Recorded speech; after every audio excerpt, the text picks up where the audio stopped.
Good morning, everyone. Welcome back to Coffee and Headlines, our morning get together live here on Facebook, where we exchange stories and questions and ideas and headlines from our city, our state, and our country, hoping to become better connected with our city, Puerto Vallarta, as a community of English speaking locals. Today is Saturday, April 8th, Saturday of Semana Santa.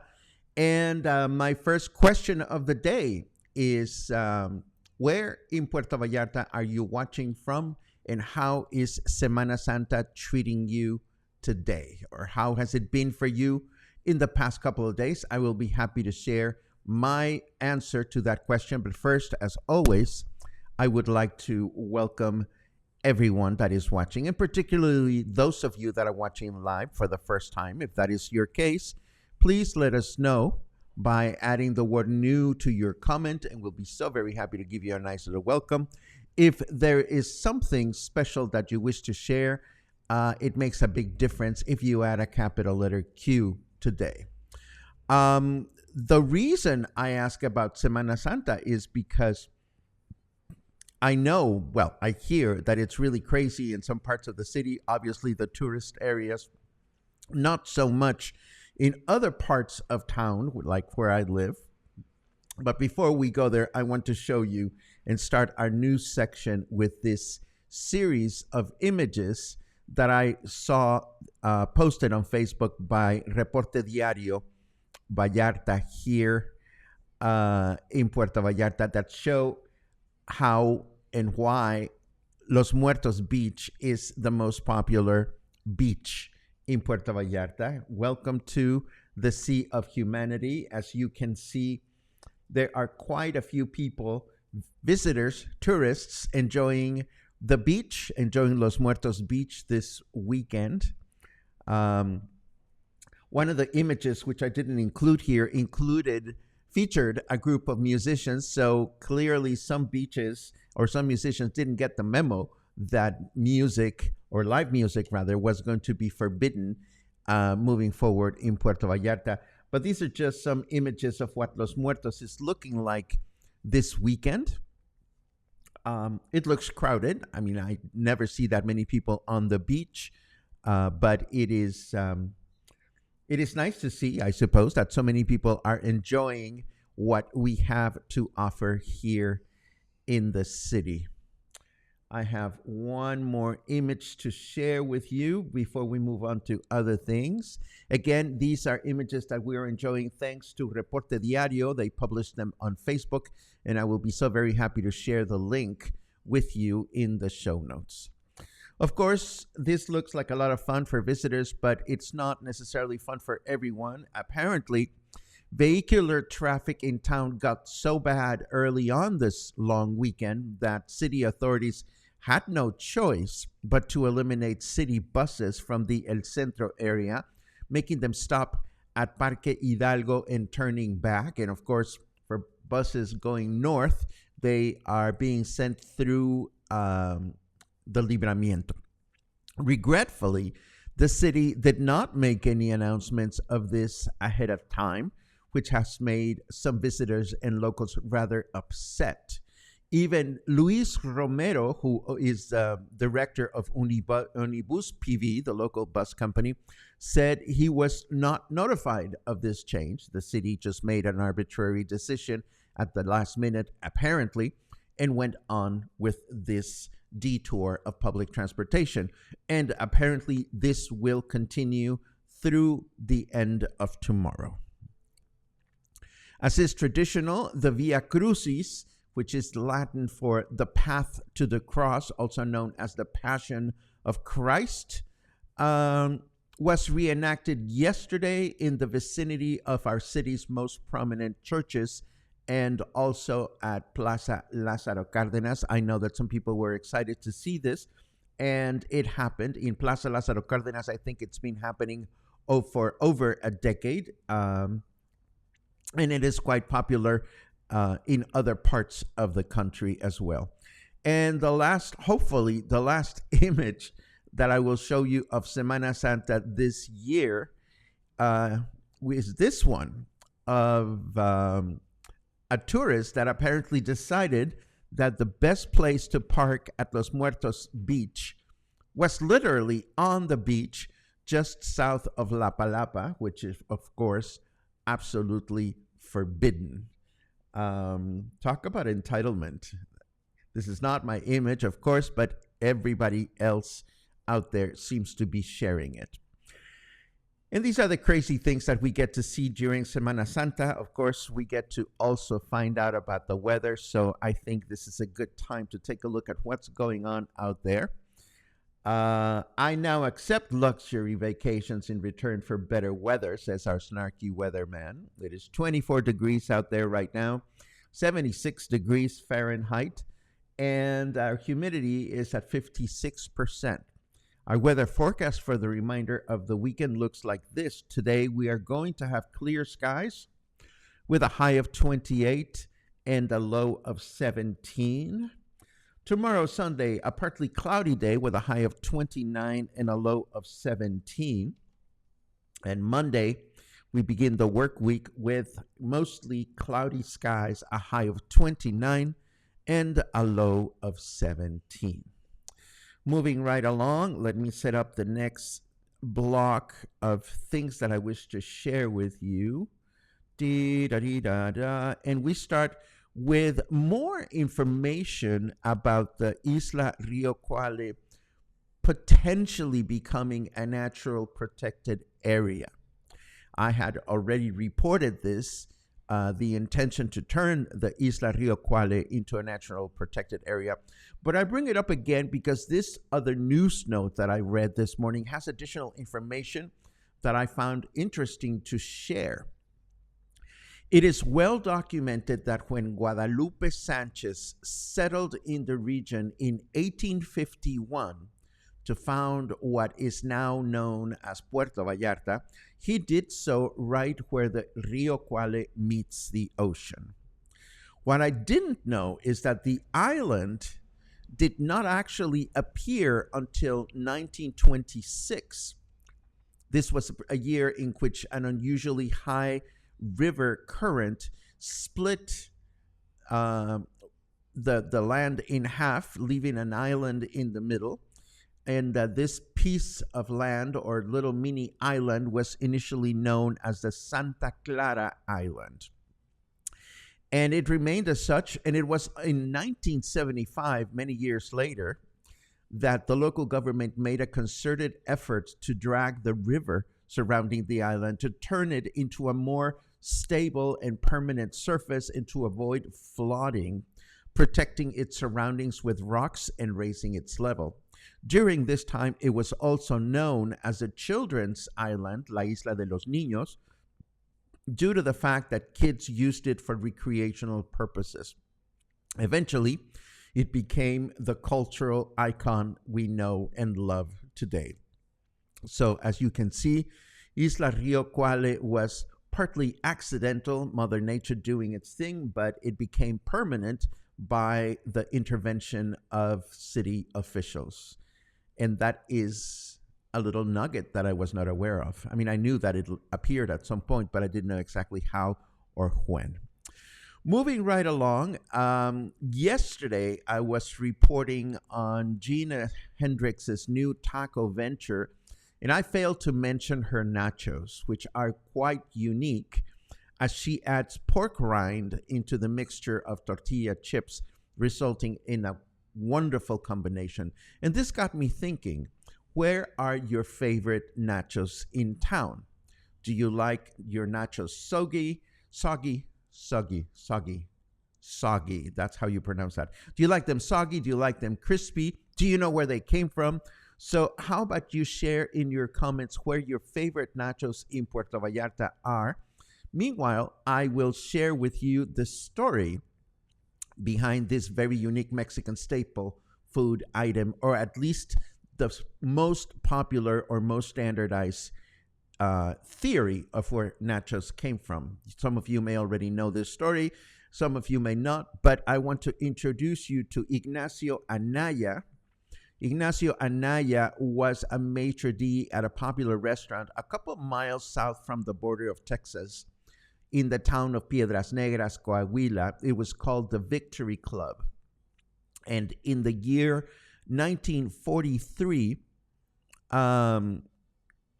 is when he created the nachos, when a group of U.S. Army wives walked into the restaurant one day, and apparently they had just opened, and the chef was nowhere to be found. And when the ladies said they wanted something to eat, he quickly said to them, let me go fix something for you. And he dashed into the kitchen, picked up some tostadas, grated some cheese over it, because apparently they didn't even have the ingredients to put something together. So he took these chips, added some cheese on top of them, threw them in the stove, in the oven, and added a slice of jalapeno on top. And boom, nachos were born. The dish became so popular that the owner of the restaurant put his creation on the menu as nachos especiales. It is worth mentioning here that the name Nacho is a standard nickname for those that are named Ignacio. So it is a tribute to the man's name. So this restaurant, the Victory Club, eventually closed in 1961, at which time Ignacio Anaya, or Nacho Anaya, opened his own restaurant, calling it Nacho's Restaurant. And that is the most accepted theory of where nachos come from. It was an accident, and it was a great accident. By the way, speaking of things that just became staples out of nowhere, and speaking of things that are not necessarily in the menu, you may or may not know this, but at Whiskey Kitchen, when you order your burger comes with French fries, or you can order your burger with Gina fries. Now, Gina fries are not on the Whiskey Kitchen menu, and I'm not going to tell you what they are. All I'm going to say is I haven't had a burger at Whiskey Kitchen with regular fries in a very, very long time. So let's see what you guys are up to this morning. I think this is what we had prepared for today. Yes. And let me go back through your comments to look for cues and good mornings, of course. Lots of good mornings, and those are really appreciated. Eric, my dear friend Eric, is watching live.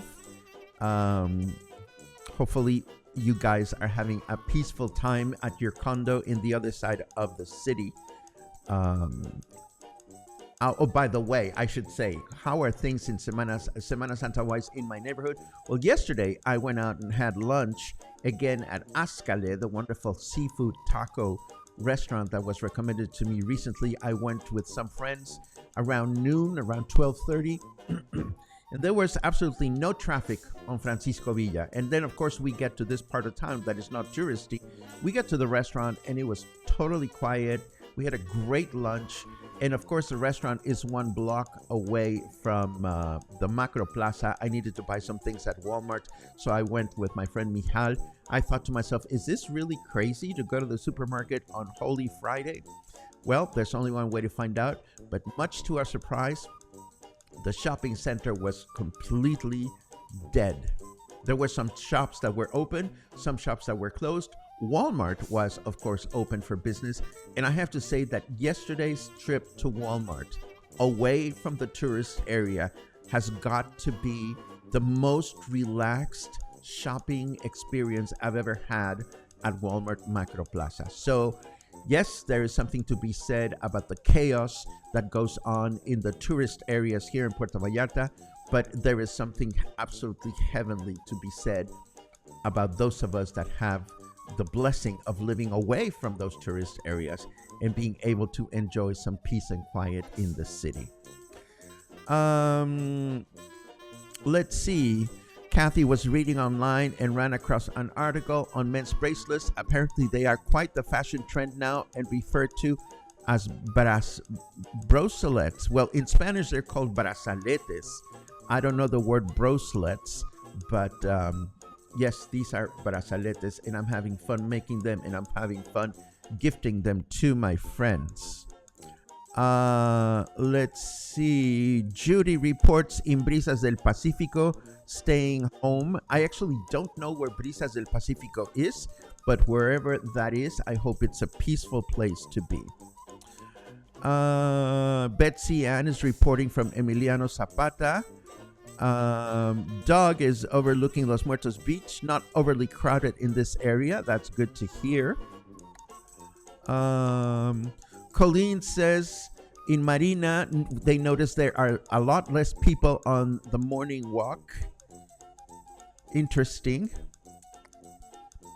Let's see what else. But curiously enough, Mark also says it has been a little busier here in the Marina, so I assume you mean Marina Vallarta. Eric reports staying close to home the last few days, watching the beach getting busy from our balcony. Tomorrow is an Easter bonnet soiree. Oh, that's right. That's right.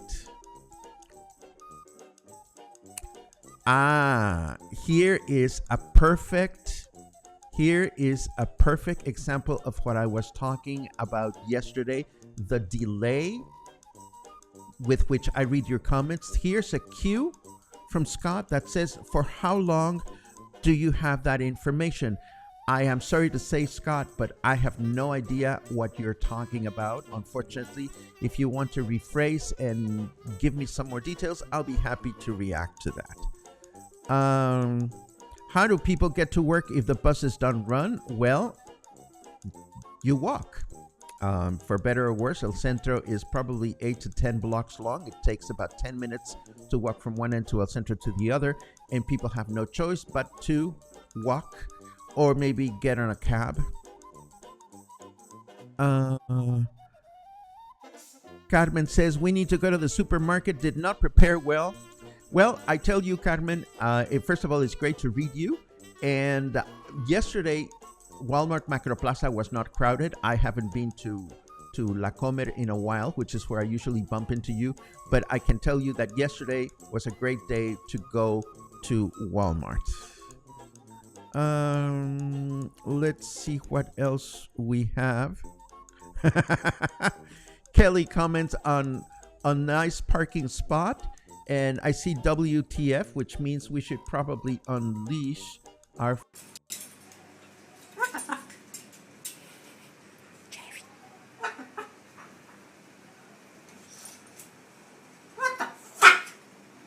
Exactly. What the fuck? Gouda is in the heart of Emiliano Zapata, and either I am used to the crazy of things or things are saner this year. Of course, I know enough to keep away from the beach and to plan to walk everywhere this weekend, but even in my building, we have no party people in residence for this big weekend. Good to hear. Logan has another long report. With little pockets of our city, many get rather chock-a-block. The good news is that so many areas continue to plug along with business as usual and remain perfectly pleasant. Yes. Ah, okay. Got it. How long the buses won't be running? He already answered that question. Kelly finally made it to Rico Indian yesterday and loved it. You know, it is a wonderful place. I know that I'm going to have dinner there on Thursday after my lecture at the Joint Co-working Hotel. And I'm looking forward to that. Let's see what else we have.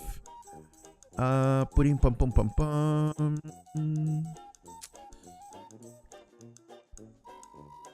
Pam pam pam pam pam pam pam pam. I don't see any cues. Recommendations for nachos.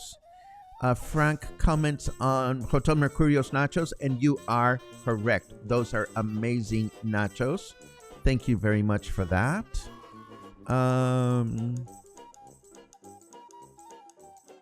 Nicole reports traffic on Thursday evening was heavy but not terrible. No problem getting an Uber, and price was typical for a weekend evening. Good to know. Let's see what else. Love the nachos at Chapi's in the Marina. I have never tried those. And yes, it was meant to be a tease, Sherry. Gina fries are amazing, and you will not find them on the menu. Love the story of the origin of nachos. Isn't that wonderful? Isn't that wonderful? I like my nachos a little soggy, by the way. I'd like to start with my hand, and I'd like to end with a fork. Heather asks, hello, new viewer. Well, first of all, welcome, new viewer. Anyone have recommendation for good fish tacos in Versalles? Yes, and of course, like the pothead that I am, I'm going to blank on the name of the restaurant. Help me, friends. It's the one I need to look into our Versalles for Foodies map. It's the one on Hamburgo, and it's on a corner, and it's kitty corner from the new Jamaican place. They have great fish tacos. I'm sorry I'm blanking out the name, but it is really, really wonderful. If anybody can help me fill in that blank, I would very much appreciate it. Let's see. Pat says, I prefer the Walmart at Macroplaza much more than the other Walmart near the Marina. Well, I will be the first person to say that I find the Walmart at Macroplaza usually a little chaotic because a lot of families go together. So there's a lot of children there and family members that are not necessarily contributing. But yesterday was absolutely wonderful. Let's see.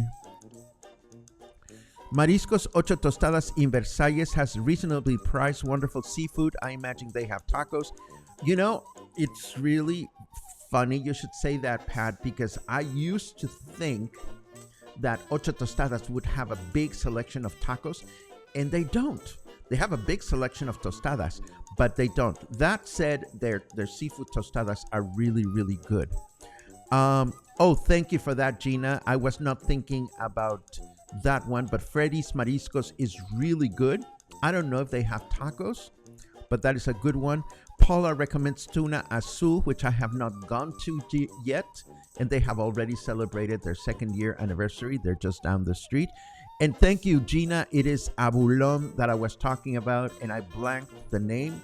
Thank you, Mijal. Probably Abulon and Freddy's are the two go-to restaurants in Versalles that I prefer when it comes to seafood.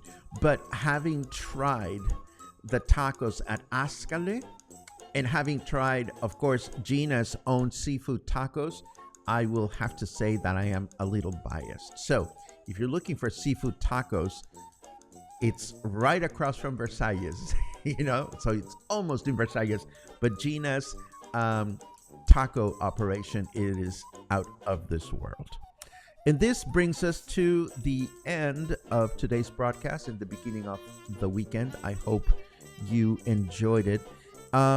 Is there a Tuna Azul in Also, there's a blue something here in Versalles. I don't know if it's the same restaurant as the other one, but it is.